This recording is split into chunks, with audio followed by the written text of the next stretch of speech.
Some verses from Psalm 22. My God, why have you forsaken me? Far from my rescue are the words that I roar. My God, I call out by day, and you do not answer. By night, no stillness for me. And you, the Holy One, enthroned in Israel's praise, in you did our fathers trust. They trusted, and you set them free. To you they cried out and escaped. In you they trusted and were not put to shame. But I am a worm and no man, a disgrace among men, by the people reviled. All who see me do mock me. They curl their lips, they shake their head. Who turns to the Lord, he will set him free. He will save him, for he delights in him. For you drew me out from the womb, made me safe at my mother's breasts. Upon you I was cast from birth. From my mother's belly you are my God. Do not be far from me, for distress is near, and there is none to help. This is the word of the Lord. Thanks be to God.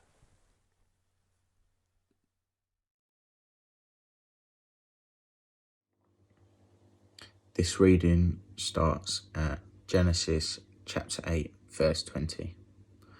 Noah built an altar to the Lord. He took one of each kind of ritually clean animal and bird and burnt them whole as a sacrifice on the altar. The odour of the sacrifice pleased the Lord, and he said to himself, Never again will I put the earth under a curse because of what people do. I know that from the time they are young, their thoughts are evil. Never again will I destroy all living beings as I have done this time. As long as the world exists, there will be a time for planting and a time for harvest. There will always be cold and heat, summer and winter, day and night. God blessed Noah and his sons and said, Have many children so that your descendants will live all over the earth. All the animals, birds and fish will live in fear of you. They are placed under your power. Now you can eat them, as well as green plants. I give them all to you for food. The one thing you must not eat is meat with blood still in it. I forbid this because the life is in the blood. If anyone takes human life, he will be punished. I will punish with death any animal that takes a human life. Human beings were made like God, so whoever murders one of them will be killed by someone else. You must have many children, so that your descendants will live all over the earth. God said to Noah and his sons, I am now making my covenant with you, and with your descendants, and with all living beings, all birds and all animals, everything that came out of the boat with you. With these words I make my covenant with you. I promise that never again will all living beings be destroyed by a flood. Never again will a flood destroy the earth, as a sign of this everlasting covenant which I am making with you and with all living beings. I am putting my bow in the clouds.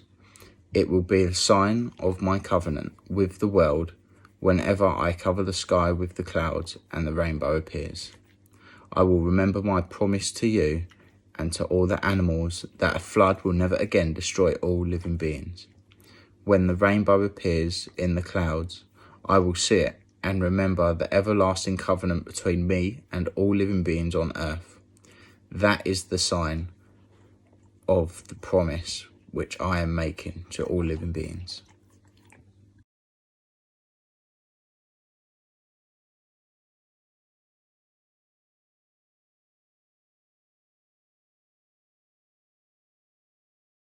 Our reading this morning comes from the book of Acts, chapter 17, verses 22 to 31. It can be found on page 174 in the New Testament. Paul stood up in front of the city council and said, I see that in every way you Athens are very religious, for as I walked through your city and looked at the places where you worship, I found an altar on which is written to an unknown God, that which you worship them. Even though you do not know it, is what I now proclaim to you. God, who made the world and everything in it, is Lord of heaven and earth, and does not live in man-made temples, nor does he need anything that we can supply by working for him, since it is him himself who gives life and breath and everything else to everyone. From one man he created all races of mankind and made them live throughout the whole earth. He himself fixed beforehand exact times that the limits of the places where they would live. He did this so that they would look for him and perhaps find him as they felt about for him. Yet God is not far from any of us. As someone has said, in him we live and move and exist. It is as some of you poets have said, we too are his children. Since we are God's children, we should not suppose that his nature is anything like an image of gold or silver or stone, shaped by art and skill of man. God has overlooked the times when people did not know him, but now he commands all of them everywhere to turn away from their evil plans. For he has fixed the day in which he will judge the whole world with justice by means of a man he has chosen. This is the word of the Lord. Thanks be to God. Good morning, everybody. I thought I would do something a little bit different today. So I wonder if you can guess where I am. You might hear a sound in the background that gives you a bit of a clue. So let's just see if we do another view, and then you will see where I am. I'm at St Mary's, and I thought it might be good for you to just see the building. Might be nice to have a look at it. You can hear a van going past. Also, some of you at St Paul's who might not have been here for a while perhaps would be interested to see how all the buildings going on, although it's a lot of it has stopped for the moment. You can see, if I just come round here, how close things are. And this bit we're looking at now is going to be a green area, we hope, eventually. And there's our new entranceway. But as you can see, the houses behind the Garden of Remembrance are really quite close. So that's how near they are. So nearly finished. And I just heard the other day that I think the last house may have even been sold now, even though they're not all built yet. So I thought some of you might like to see that. And then if you come with me into the church, we can carry on.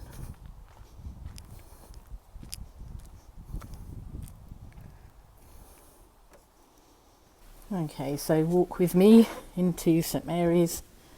Here we are. There's all the back. And in we go. Might be a bit of a flickery light up there. We've got a dodgy starter, but hopefully it won't show too much on the video. There's our lovely Emmanuel, God is with us. Here we go. And then what some of us see when we first come on a Sunday morning, but not how we would wish it to be on a Sunday morning. And I'm imagining now a lovely St Mary's congregation all sitting in their places. And I'm sure that you are too, and we long for that day when we will be back together in this building, whenever that will be. Welcome again back to my home, and just want to tell you a little bit about what we're going to be talking about today. So our two readings, Genesis 8 and a little bit of 9, and then in Acts 17. So I want to really think about what God is doing in the world right now, in the midst of all this crisis, and what a few of the signs and symbols and pointers that I think are coming out through this, and that are kind of exemplified in our readings. So in the first one, very familiar story, bit from the Noah's Ark story, if you like.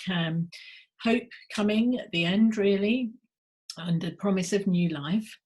And the promise is the key thing, really. It's a covenant God is talking about, and that's what I want to focus on, really, because I want us to think about the sign of that covenant. And that sign we can see just behind me over here with the boxes of hope, the rainbow. And I want to talk about what that sign means, what it meant then, what it means to us now, and why I think what I think might be going on with all that. So a quick look at around 9, and God's talking about his eternal covenant. It's an everlasting promise.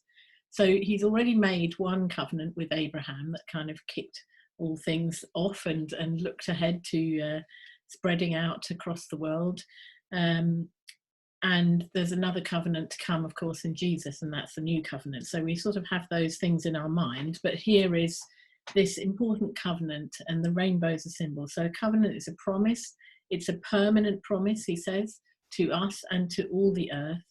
And God says, when I send clouds over the earth, the rainbow will be seen in the clouds, and I'll remember my covenant with you and with everything that lives. That's important. It's not just us, it's everything that lives. And never again will there be a flood that will destroy all life. And when that's seen, everyone will remember that. And it's a covenant between, as I say, all living things and God. And it's everlasting, and that's the sign. And I think there's something very important, because it's actually a two-way covenant. If you read a bit more, I haven't got time to go into it all now, but if you read a bit more of the story, then you will see that actually there's accountability in there. There's things that are expected of us as humankind, to look after the earth and so on, and to uphold God's values and things. And so it's a two-way thing. And I want us to think a little bit about this rainbow. And I think it's really interesting that this rainbow has been picked again and singled out. And this time it's being used for the NHS. And you've seen the rainbow on all the houses and on the flags and everything else. And we're using it for our boxes of hope because we're Christians, and the rainbow means that covenant promise to us, but also because part of the work we're doing is to try to bless NHS workers, and so it's appropriate to use that symbol. But I wonder, and I want us to think about, why does it resonate so much with the world, with everybody, whether they're Christians or not? Why are people drawn to a rainbow? Because it can't just be that it is beautiful and it's wonderful and it's amazing, but lots of things in creation are amazing and wonderful, and we don't pick on all of them. And I think there's something really important about this, because if God is who he says he is, and I hope that those of us who call ourselves Christians know that he is, then he says that we are all made in his image. So then it doesn't really matter whether you believe in him or not. If that is true, and certainly, as I say, I believe it is, then we are all made in God's image. And so I guess it's a bit like we are a stick of rock, and the writing that is written all through us is God. It's in our DNA. Whether we like it or not, whether we acknowledge it or not, whether we recognize it or not, it's there. And I actually think that it's that is drawing us all towards this rainbow symbol, and particularly at this time. And I think there's something maybe really important about that. And if you think about the people it's embodying this time around, it's our NHS workers, it's our key workers, it's people who are giving themselves sacrificially, sometimes even unto death, in order to save others. And I think those of us who are believers will see all the resonances in that. And it brings us again to the new covenant in Christ and what happened to him. And so that's really important as well.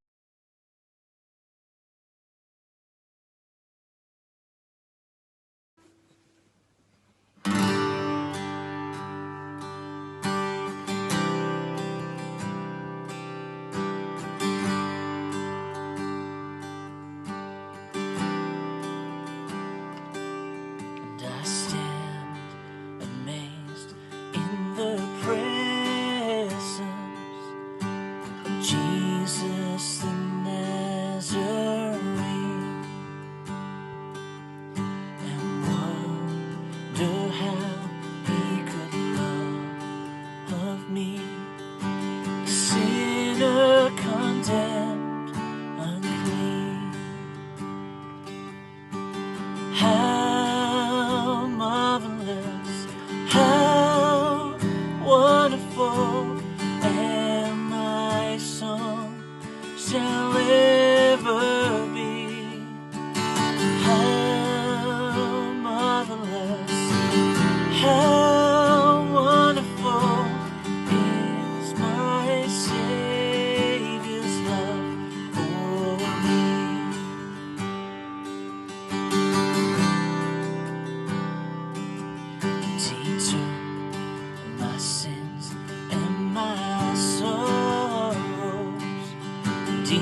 marvelous, how wonderful is my Savior's love for me.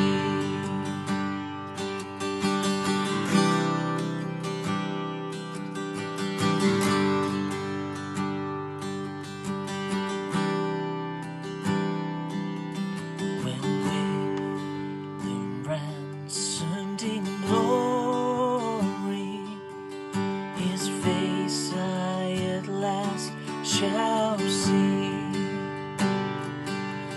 'twill be my joy through the ages to sing of His love for me.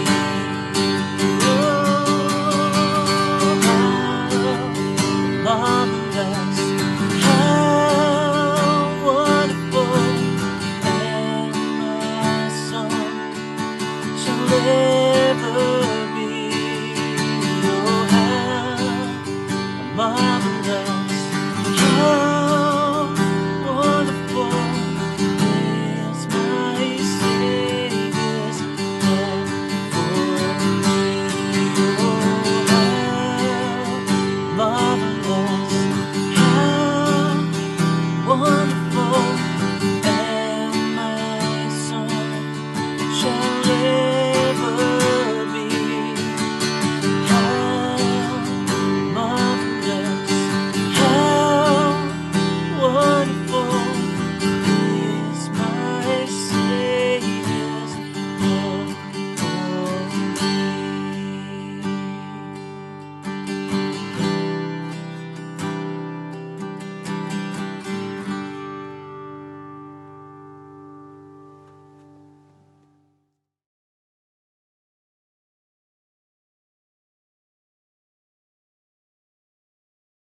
This too kind of excites me in a way, this reading, because I think there's a lot of what was kind of going on in that time with Paul and being out there in the city in the middle of the hustle and bustle, not speaking to, you know, people in a kind of enclosed space, but actually in a kind of public space, and grappling really for ways to try to reach them and looking for ways of engaging and starting where they are with a bit of flattery, you know, and talking about their unknown God and using that as a kind of hook to get into talking about what is all important, what matters to him, which is the talking about Christ crucified and Christ not staying crucified but rising again, and what that means. You know, what did Christ die for?